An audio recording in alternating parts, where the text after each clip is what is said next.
नमस्ते भारत, मैं हूं योगेश डोरिया और बिंदास अपडेट में आज हम इतिहास की उस मोड़ पर लौटेंगे जिसने पूरे भारतीय उपमहाद्वीप का नक्शा बदल दिया। वर्ष था 1947। अंग्रेजों के शासन का सूरज डूबने ही वाला था, लेकिन आजादी की सुबह के साथ एक साया भी मंडरा रहा था, भारत के बंटवारे का साया। आज हम दो बड़े सवालों का सामना करेंगे। पहला, क्या महात्मा गांधी, पंडित नेहरू और मोहम्मद अली जिन्ना सभी इस विभाजन के लिए किसी न किसी रूप में जिम्मेदार थे? और दूसरा, जब गांधी जी ने जिन्ना को पूरे भारत का प्रधानमंत्री बनने का प्रस्ताव दिया तो जिन्ना ने क्यों इसे ठुकरा दिया? आखिर किस डर या किस योजना ने उन्हें पाकिस्तान के एक छोटे टुकड़े को चुनने पर मजबूर किया, बजाय पूरे अखंड भारत के? उस समय कांग्रेस और मुस्लिम लीग के बीच मतभेद गहरे हो चुके थे। पंडित नेहरू, कांग्रेस के शीर्ष नेता, स्वतंत्र भारत के पहले प्रधानमंत्री बनने के लिए अग्रणी दावेदार थे, तो दूसरी तरफ मोहम्मद अली जिन्ना, मुस्लिम लीग के कद्दावर नेता, जिनका मानना था कि मुसलमानों को हिंदू बहुल भारत में उनका हक नहीं मिलेगा। महात्मा गांधी हिंसा और बंटवारे दोनों के विरोधी थे और आखिरी समय तक एकता बनाए रखने का प्रयास करते रहे। गांधी जी लगातार अखंड भारत के पक्षधर थे।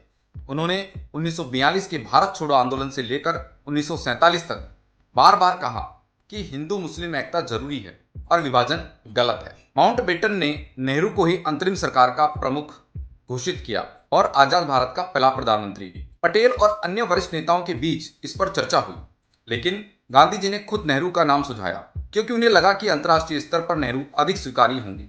1946 के कैबिनेट मिशन प्लान में यह प्रस्ताव था कि भारत एक संघीय ढांचा अपनाए जिसमें मुस्लिम लीग और कांग्रेस दोनों सत्ता में हैं। जिन्ना पूरे भारत के प्रधानमंत्री बनने की स्थिति में नहीं थे क्योंकि कांग्रेस को बहुमत का समर्थन था, लेकिन जिन्ना मुस्लिम बहुल प्रांतों को अधिक स्वायत्तता और वीटो पावर देना चाहते थे। कांग्रेस और मुस्लिम लीग इस समझौते पर सहमत नहीं हो पाए और जिन्ना ने अलग पाकिस्तान की मांग तेज कर दी। कहा जाता है गांधी जी ने 1947 में जिन्ना को अखंड भारत का प्रधानमंत्री बनने का एक अप्रत्याशित प्रस्ताव दिया ताकि विभाजन टल सके। जिन्ना साहब, अगर आप पूरे भारत के प्रधानमंत्री बन जाते हैं तो क्या आप विभाजन से पीछे हटेंगे? यह सुनकर आप सोच सकते हैं, वाह, यह तो जिन्ना के लिए सुनहरा मौका था। एक छोटा पाकिस्तान छोड़िए, उन्हें तो पूरे भारत का नेतृत्व मिलता, सत्ता, ताकत और इतिहास में अमर नाम।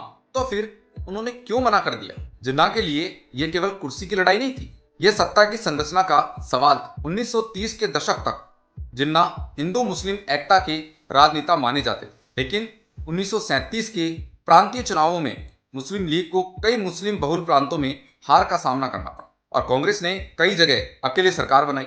जिन्ना को लगा कि अगर भारत एक केंद्र सरकार के तहत रहेगा तो कांग्रेस हमेशा बहुमत में रहेगी और मुस्लिम लीग स्थायी विपक्ष बनकर रह जाएगी। उन्हें डर था कि भले ही वे प्रधानमंत्री बन जाए, लेकिन संसद, प्रशासन, सेना, पुलिस, इन सभी में बहुसंख्यक हिंदुओं का वर्चस्व रहेगा। अगर वे प्रधानमंत्री बने भी तो संसद में कांग्रेस का बहुमत उनकी नीतियों को रोक देगा। सत्ता में रहते हुए भी वे कठपुतली प्रधानमंत्री बन जाएंगे। वे मानते थे कि ऐसे भारत में मुस्लिम लीग और मुसलमान केवल संख्यात्मक अल्पसंख्यक बनकर रह जाएंगे। बहुसंख्यावाद में मुस्लिमों के राजनीतिक और सांस्कृतिक अधिकार दब जाए। उन्हें डर था कि एक चुनावी बदलाव उनकी सत्ता को तुरंत खत्म कर सकता है। इसके अलावा उनके लिए पाकिस्तान सिर्फ एक राजनीतिक मांग नहीं थी, बल्कि एक विचारधारा थी।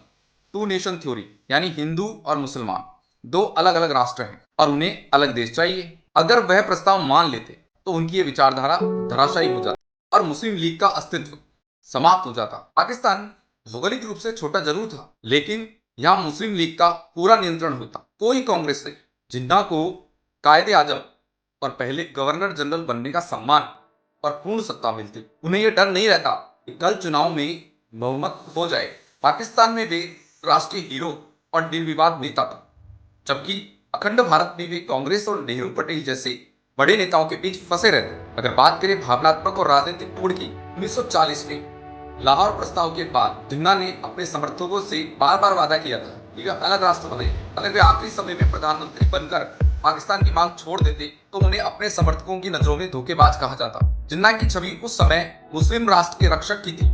यह पहचान छोड़ना उनके लिए राजनीतिक आत्महत्या जैसा था। तो क्या महात्मा गांधी, नेहरू और जिन्ना सभी इस त्रासदी के लिए किसी हद तक जिम्मेदार थे? इतिहासकारों में इस पर मतभेद। कुछ कहते हैं अगर कांग्रेस नेतृत्व ने सत्ता में साझेदारी का वास्तविक वादा किया होता तो बंटवारा रोका जा सकता था। दूसरे मानते हैं जिन्ना पहले ही पाकिस्तान के लिए पूरी तरह प्रतिबद्ध हो चुके थे और कोई भी प्रस्ताव उन्हें रोक नहीं सकता था। भारत का बंटवारा लाखों लोगों के विस्थापन और लाखों की मौत का कारण बना। आज हम 78 साल बाद भी सोचते हैं, अगर जिन्ना ने हाँ कर दी होती, अगर नेहरू ने अधिक लचीलापन दिखाया होता, अगर गांधी की अपील काम कर जाती, तो शायद आज का नक्शा कुछ और होता और हम अखंड भारत कहकर केवल इतिहास की किताबों में नहीं बल्कि जमीनी हकीकत में गर्व कर रहे होते। लेकिन क्या सभी को जिन्ना स्वीकार्य होते? मैं हूं योगेश डोरिया, आपसे फिर मुलाकात होगी बिंदास अपडेट में एक और ऐतिहासिक मोड़ के साथ। नमस्ते।